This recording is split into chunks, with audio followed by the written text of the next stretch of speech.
네, 오늘은 우리 사사기 20장 말씀을 볼 건데요.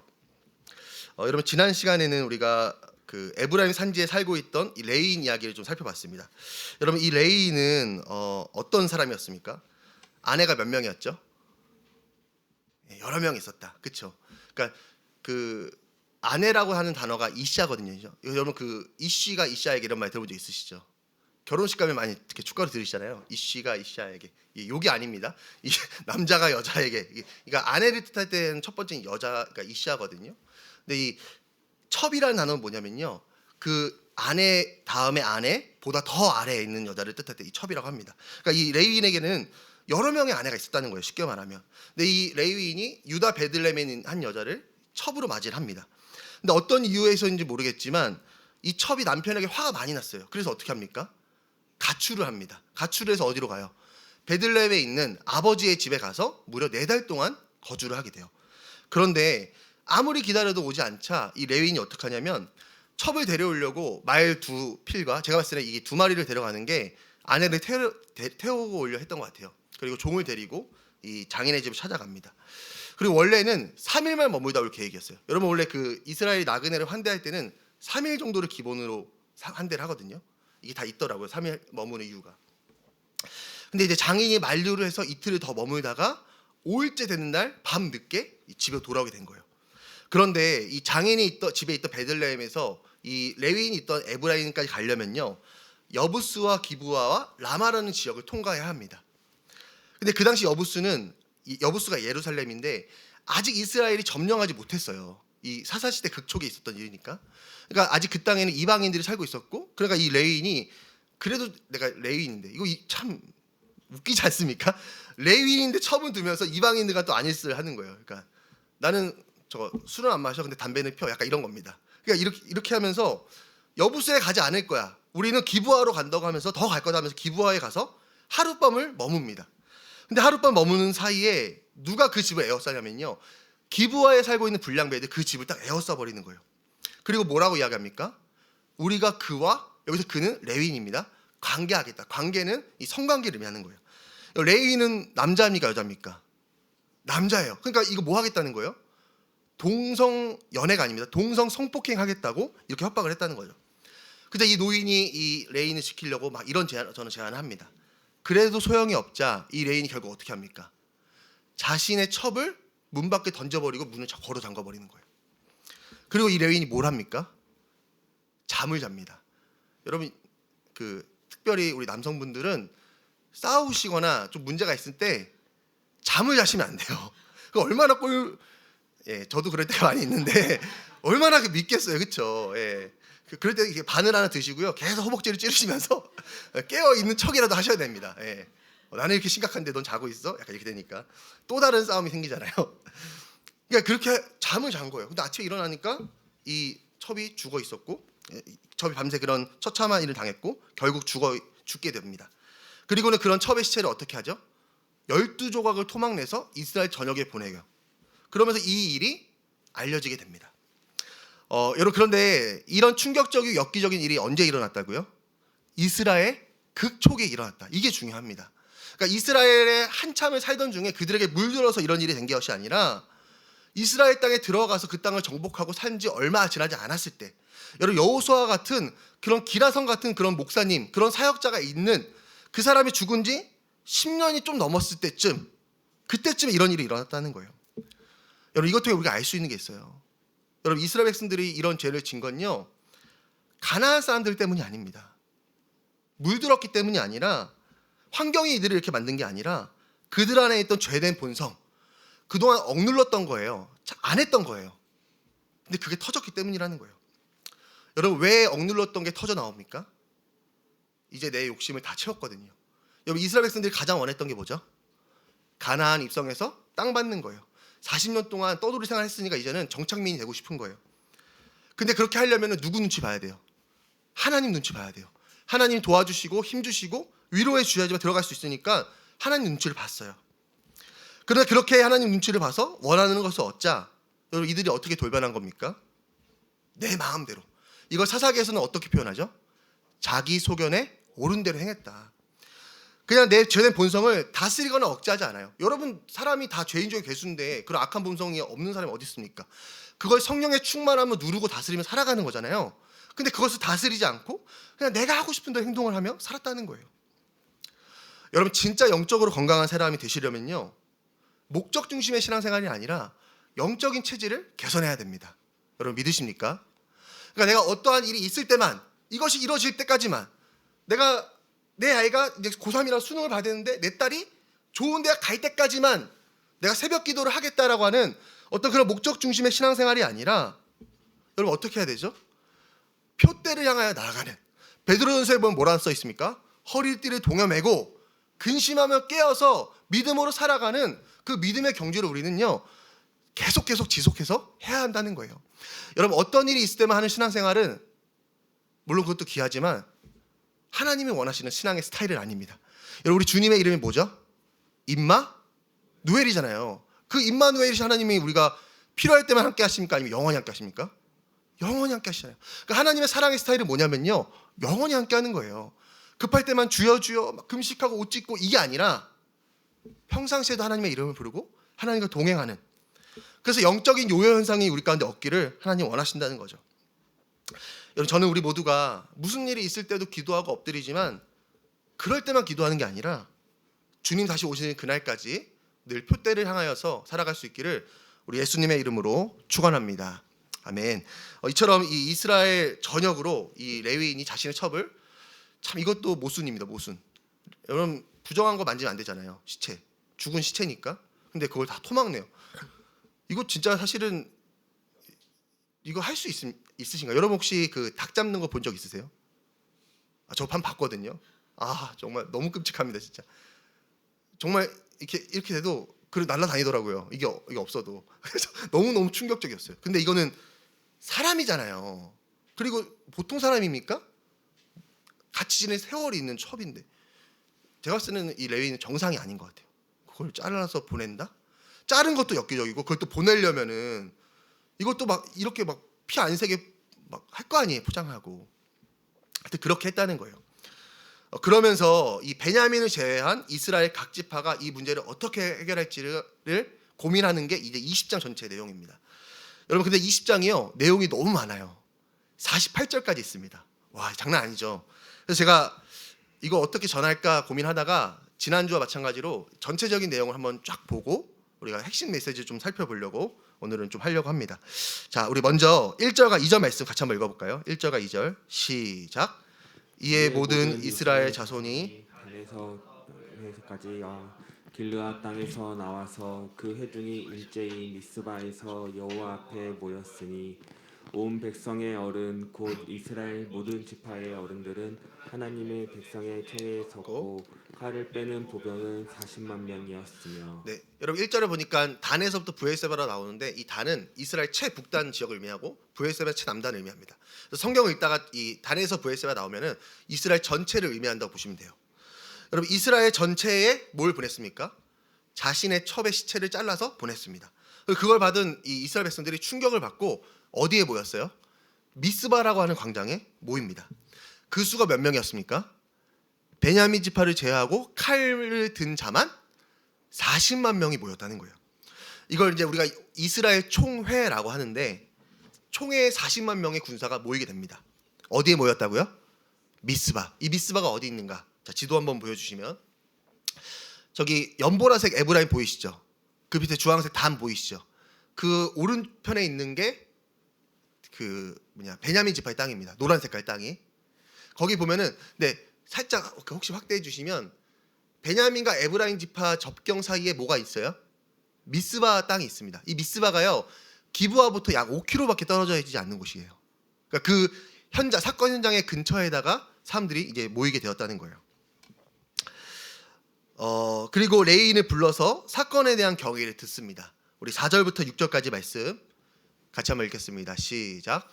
레이 사람 곧 죽임을 당한 여인의 남편이 대답하여 이르되 내가 내 첩과 더불어 베냐민에 속한 기브아에 유숙하러 갔더니 기브아 사람들이 나를 치러 일어나서 밤에 내가 묵고 있던 집을 에워싸고 나를 죽이려 하고 내 첩을 욕보여 그를 죽게 한지라. 내가 내 첩의 시체를 거두어 쪼개서 이스라엘 기업의 온 땅에 보냈나니 이는 그들이 이스라엘 중에서 음행과 망령된 일을 행하였기 때문이라. 그러니까 이 레인이 그 사건 경위를 이야기할 때 5가지의 동사를 사용해서 이야기해요. 일어나서 에워쌌다, 죽였다, 주기를 했다, 욕보였다, 죽게 했다. 이렇게 5개 동사를 사용합니다. 그래서 이제 그 이야기를 들은 이스라엘 총회가 이제 어떤 반응을 보이는가? 우리 10절부터 11절 말씀 시작. 우리가 이스라엘 모든 지파 지파 중에서 중에서 100명의 10명, 1000명의 100명, 10,000명의 1000명을 뽑아 그 백성을 위하여 양식을 준비하고 그들에게 베냐민의 기브아에 가서 그 무리가 이스라엘 중에서 망령된 일을 행한 대로 징계하게 하리라 하니라. 이와 같이 이스라엘 모든 사람이 하나같이 합심하여 그 성읍을 치려고 모였더라. 그러니까 있을 수 없는 일이 일어났다 하면서 몇 명 중에 몇 명? 100명 중에 10명, 1000명 중에 100명, 10,000명 중에 1000명. 이거 뭡니까? 10분의 1. 그러니까 10분의 1을 따로 세워서 뭘 준비하냐면 군량을 준비합니다. 여러분 왜 군량, 그러니까 식량을 준비하죠? 전쟁이 장기화될 것을 염두에 둔 거예요. 생각한 거예요. 그러니까 대비한 겁니다. 그래서 제가 이스라엘 총회 군사 몇 명이라고 말씀드렸죠? 40만 명. 10분의 1이면 몇 명이죠?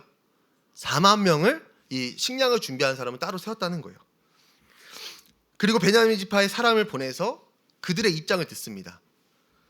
그리고는 가해자인 기브아 사람들만 내놓으면 여기서 멈추겠다고 제안을 해요. 여러분 그런데 이런 제안을 받은 베냐민 지파의 반응이 또 나와요. 우리 13절에서 16절 말씀을 읽겠습니다. 시작. 그런즉 이제 기브아 사람들 곧 그 불량배들을 우리에게 넘겨주어서 우리가 그들을 죽여 이스라엘 중에서 악을 제거하여 버리게 하라 하나 베냐민 자손이 그들의 형제 이스라엘 자손의 말을 듣지 아니하고 도리어 성읍들로부터 기브아에 모이고 나가서 이스라엘 자손과 싸우고자 하니라. 그때 그 성읍들로부터 나온 베냐민 자손의 수는 칼을 빼는 자가 모두 26,000명이요 그 외에 기브아 주민 중 택한 자가 700명인데 이 모든 백성 중에서 택한 700명은 다 왼손잡이라 물매로 돌을 던지면 조금도 틀림이 없는 자들이더라. 네. 여러분 베냐민 지파가 어떻게 합니까? 그 말을 듣지 않고 싸우기 위해서 군사를 모집합니다. 그러면서 이제 전쟁이 나는데 이스라엘 총회는 군사가 40만 명이에요. 근데 베냐민 지파는 26,000명 플러스 왼손잡이 700명. 그러니까 26,700명의 군사가 싸우게 됐다는 거죠. 여러분 싸움이 될까요, 안 될까요? 안 되죠. 우리의 식량을 준비하는 사람, 그러니까 우리가 이 취사병보다 여기 군사 수가 적어요. 칼이랑 도마 들고 나가면 이길 수 있습니다. 그러니까 이 싸움이 안 되는데 그래도 이 베냐민 지파가 충분히 막을 수 있는 전쟁이었는데도 멈추지 않고 그 전쟁을 이어갔다는 거예요.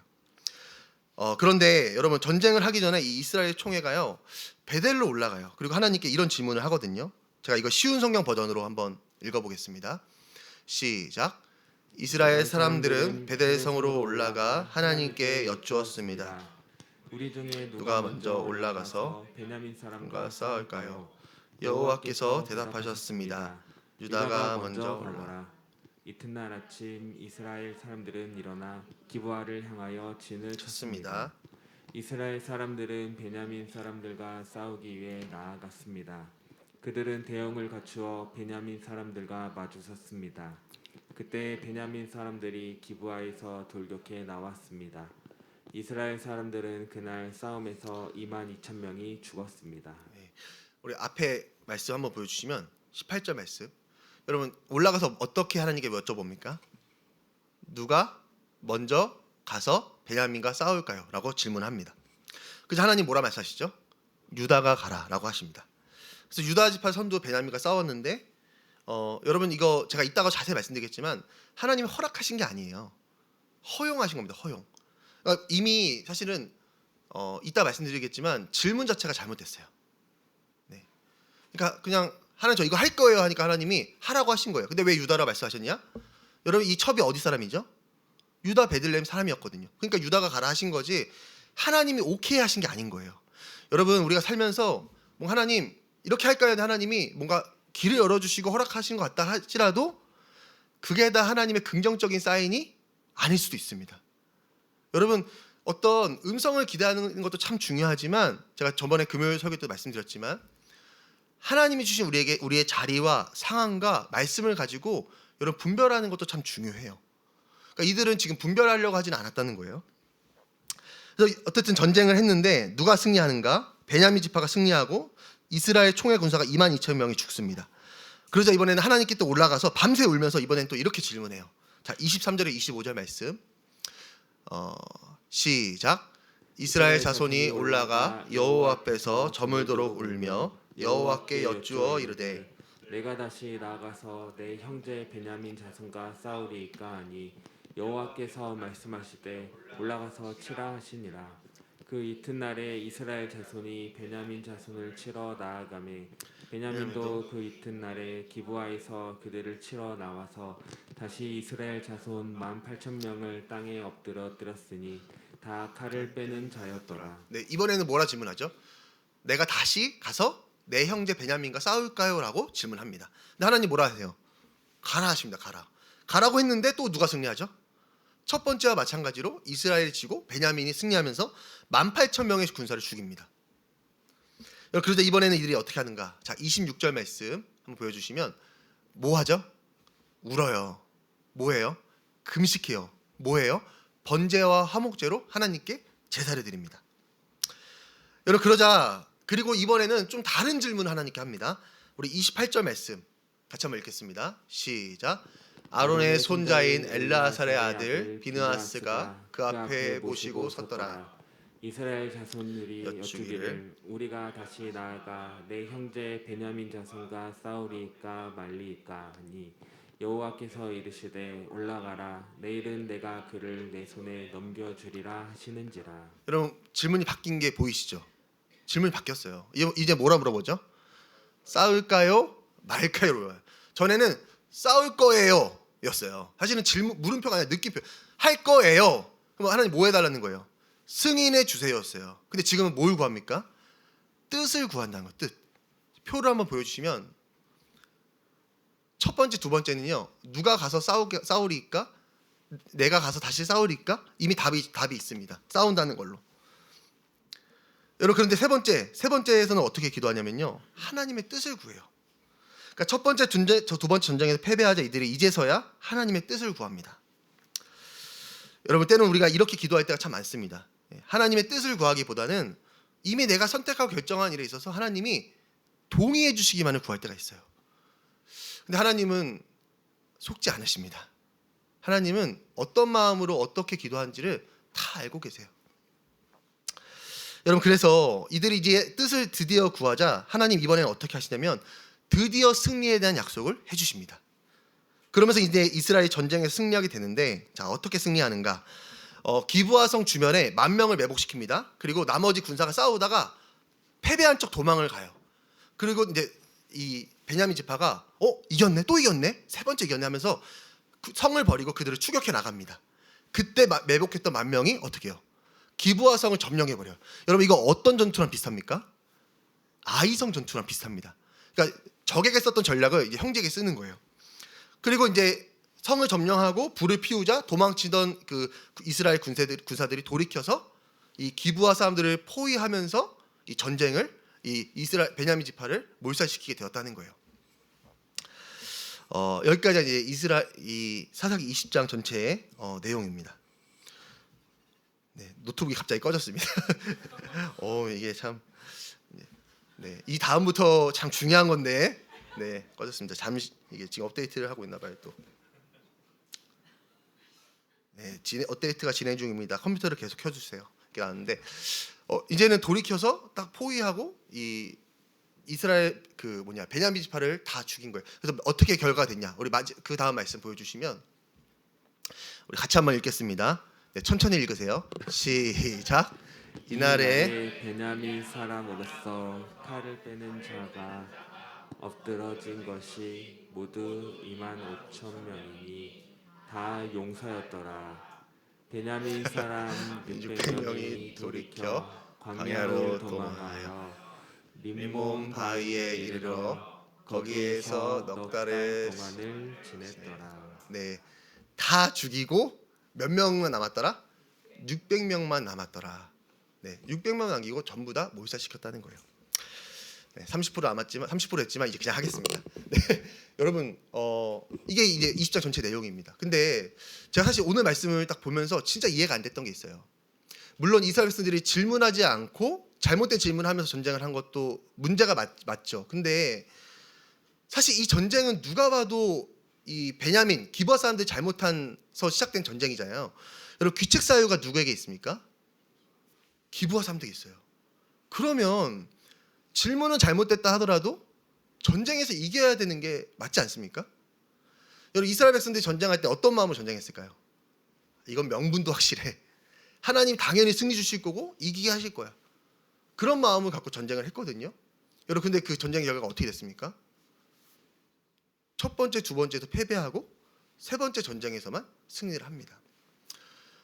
물론 아까 말씀드린 것처럼 하나님의 뜻을 구하지 않았기 때문에 그런 것도 있어요. 근데 제가 오늘 말씀 준비하면서 더 중요한 진짜 이유를 좀 찾았습니다. 여러분 아까 우리가 처음으로 거슬러 가서 이 미스바 광장에 모인 다음에 레인을 불러서 사건에 대한 경위를 듣잖아요. 근데 이 레인이 사건에 대한 경위를 이야기할 때 어떻게 이야기를 하냐면요. 혹시 그 다음 말씀 한번 보여주시겠어요?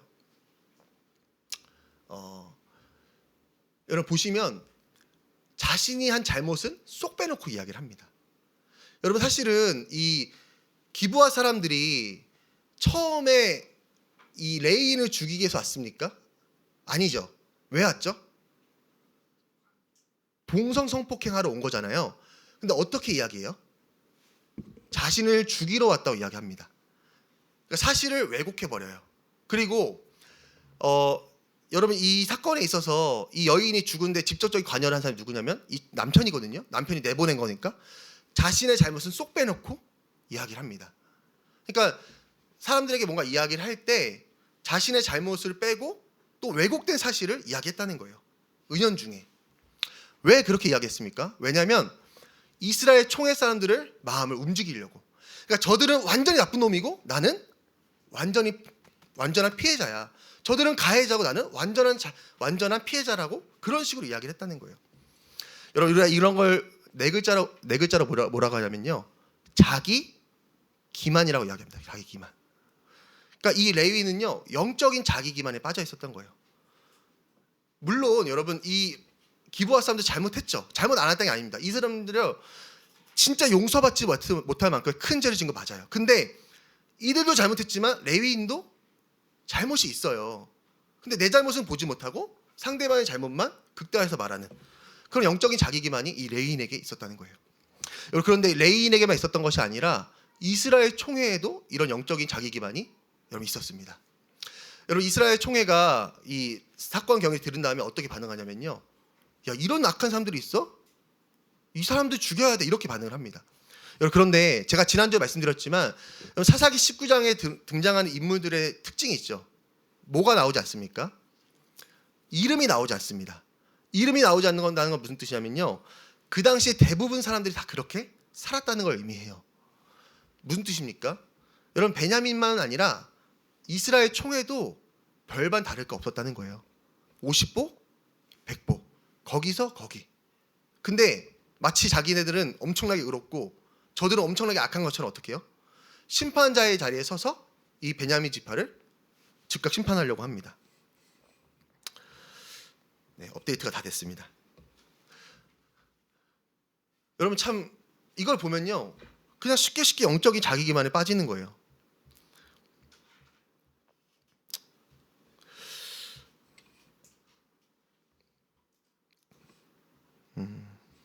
네.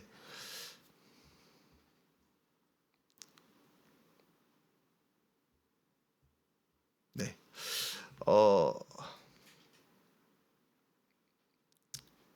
다시 저 3번을 보십시오. 네. 이걸 빼먹으면 안 되는 게 있어서. 그러니까 여러분 이걸 보십시오.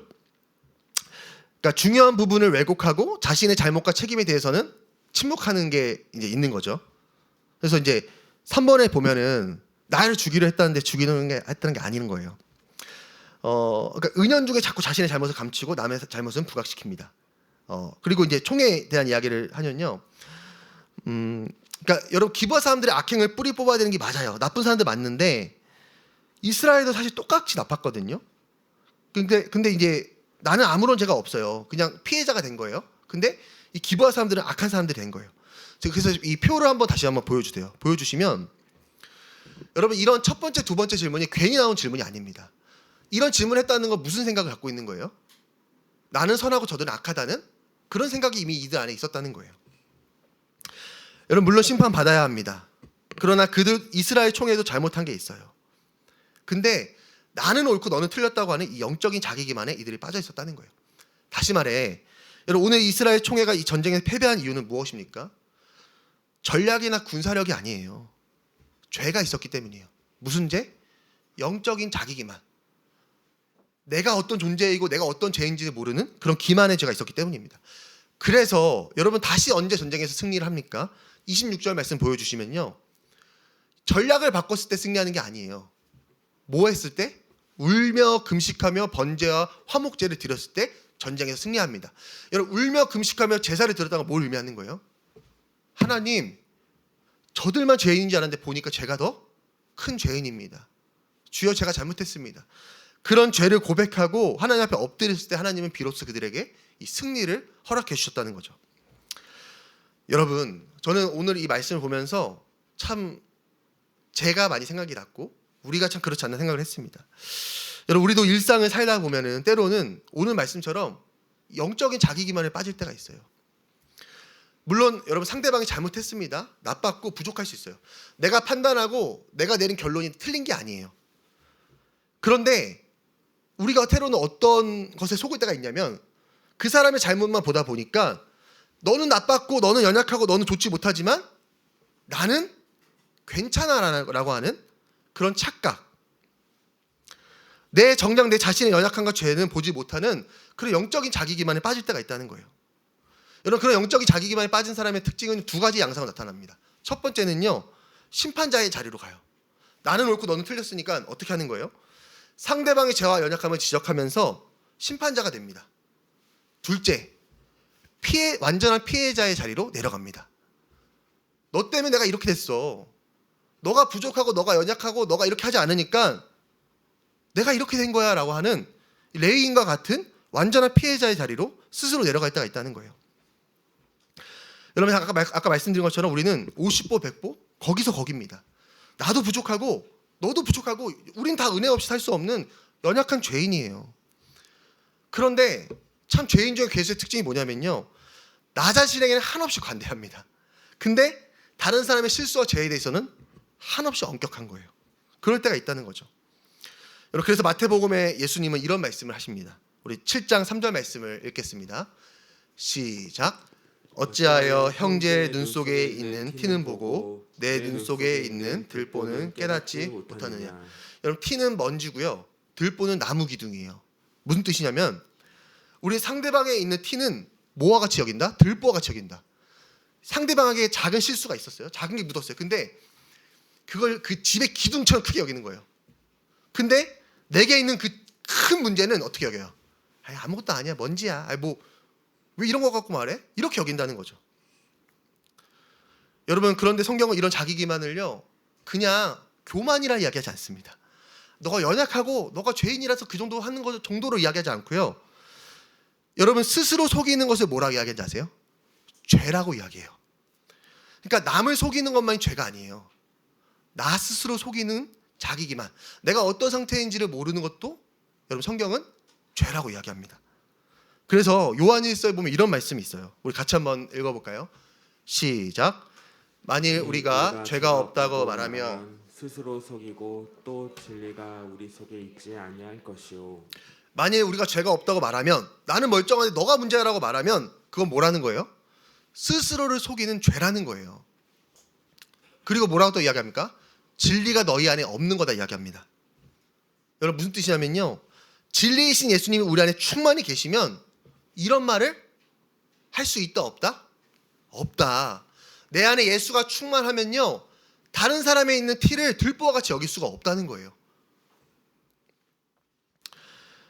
여러분 다시 말해 이 다른 사람의 죄를 크게 여기고 내 죄는 작게 여기는 이 영적인 자기 기만의 문제는요 무슨 문제냐? 무엇이 없기 때문에 문제냐? 우리 한번 따라해 보겠습니다. 예수가 내 안에 충만하지 않기 때문에 생기는 문제다. 충만하지 여러분, 영적인 자기 기만의 문제는요, 성향의 문제가 아닙니다. 내 안에 예수가 없기 때문에, 예수가 계시지 않고 예수의 음성을 듣지 않고 예수의 말씀으로 내 삶을 비춰보지 않기 때문에 생기는 그런 문제라는 거예요. 여러분, 진리이신 예수께서 우리 안에 충만히 계시면 우리가 그렇게 말할 수 없습니다. 나는 괜찮고 너는 잘못했어. 나는 멀쩡한데 너는 부족해. 이렇게 피해자의 자리에 갔다가 심판자의 자리에 갔다가 이렇게 막 자리를 바꿔가면서 상대방의 잘못만 지적할 수는 없다는 거예요. 충만하지 않기 때문입니다.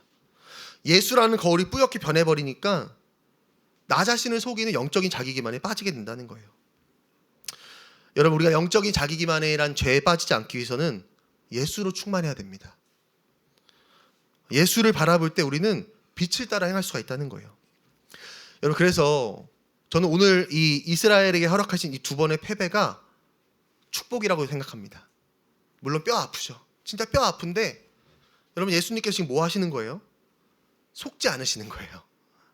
사람은 속거든요. 근데 예수님은 속지 않으셔요. 그들의 반응에. 그리고 어떻게 하십니까? 패배를 통해 그들을 하나님 앞으로 인도해 가십니다. 다시 하나님 앞에 나와 번제와 화목제와 울며 금식하는 자리로 하나님의 인도해 가신다는 거예요. 사랑하는 우리 성도님들, 여러분, 하나님은 속지 않으십니다. 여러분, 그게 저는 너무 감사합니다. 우리는요, 되게 쉽게 속아요. 나는 옳고 너는 틀렸어. 야, 너만 잘하면 우리 집 행복해. 너 때문에 내가 이렇게 됐어.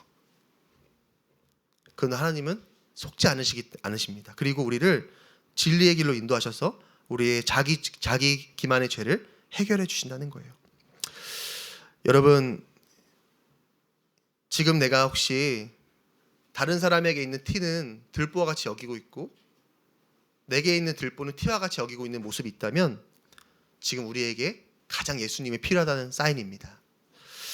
저는 우리 모두가 한 주간 예수로 충만했으면 좋겠습니다. 여러분, 믿으십니까? 그래서 우리 모두가 예수의 생각을 하고 예수의 말을 할 수 있었으면 좋겠습니다. 여러분, 예수님께 나아가야 합니다. 그래야 진리로 우리를 인도해 주세요.